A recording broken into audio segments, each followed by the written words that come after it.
This is an aspect of the methodology. We can see three phases. First phase is the previous analysis, then the simulation process, and then the computational and selection. In the previous analysis, we calculate the range of initial parameters for the material that we are studying.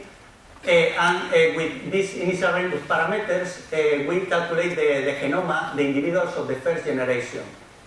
Then we begin with the simulation of these individuals, and with the fitness process, we compare the simulation data and the test data in order to see the best results, the best individual of the current generation, and in case we don't have the determination condition, we begin again with the simulation of the new generation. For our case, for the case of the polymer flame retardant material, first we analyze the TGA curve, and we show two reactions. A first reaction at a temperature about 200 degrees, and in this reaction, cut-free phenomena due to the return of this material is a release of water, an endothermic process, and a residue, a charge of this first reaction. Then we have the second reaction, in which at about 400 degrees, in which we have fuel gas and charged material.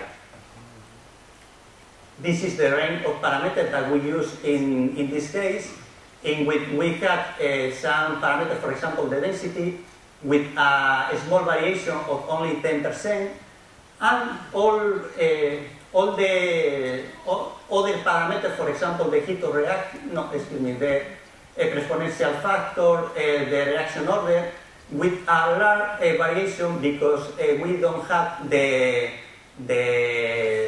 value for this material. We only have reference of the bibliography. This is the results for this material for the first generation. In this kind of analysis, the first generation is not significantly because this analysis is with a large number of generations. But you can see that for the first generation, in this case, the simulation data are very close to the experimental data. This is because the range of initial parameter is good enough to have a good results since the first generation.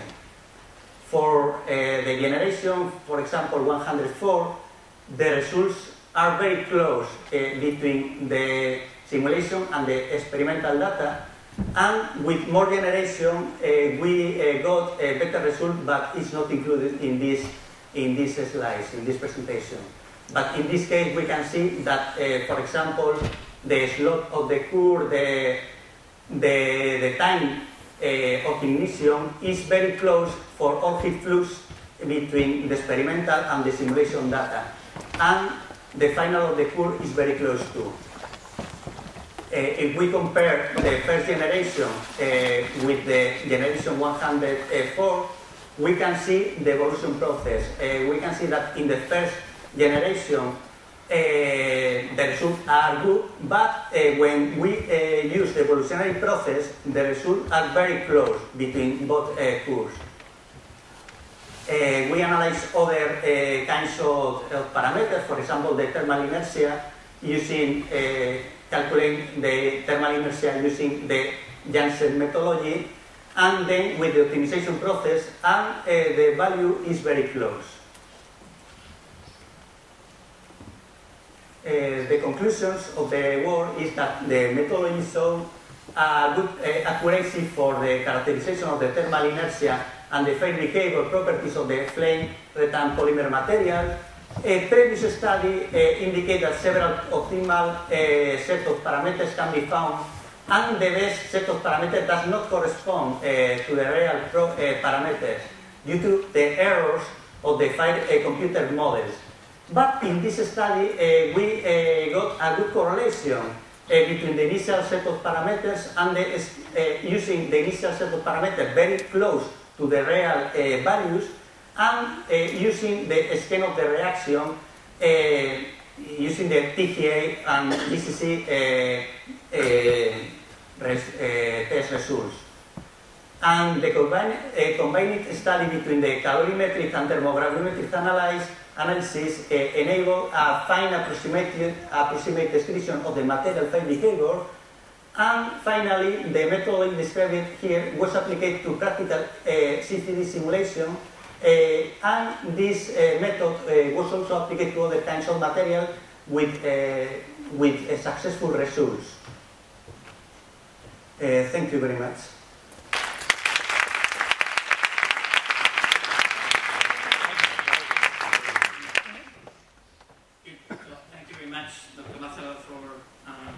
And for keeping so well in time.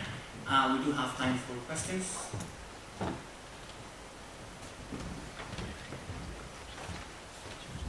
Yes, in the final set of results that you presented, what were you using as a back-end boundary condition? In this case? Yeah, all the set, because you have these discrepancies towards the end. So in your numerical model, what were you using as a back-end boundary condition? In this case, the boundary condition, we represent an element, an obstruction that is the sample of the concalorimeter test, and we prescribe the heat flux in the sample. And in the back phase, we put insulate. In the back phase of this solid. It's interesting because you have the second peak that is reproducing itself at the end, which is typical of the insulation, and that doesn't reproduce itself in the model. Yeah, the second peak is of the experimental data. We have simulated in other materials, and the second peak can be reproduced with this condition, but in this case the generation is only 104. We continue with the simulation. And we hope that in the next generation we can get the second peak, because in other materials we can't get with this condition, with this boundary condition.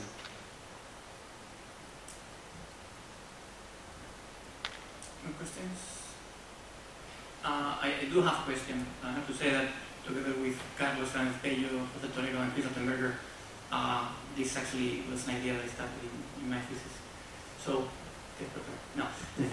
So with the TGA, you do extract parameters, kinetic parameters from TGA alone? So not yet. In this case, only we use the TGA for calculate the order of the reaction. In the next step, we want to use the TGA and DCC to calculate the kinetic parameter, but in this case, no. Okay. So when you use TGA, you do have air and nitrogen. Which one do you use?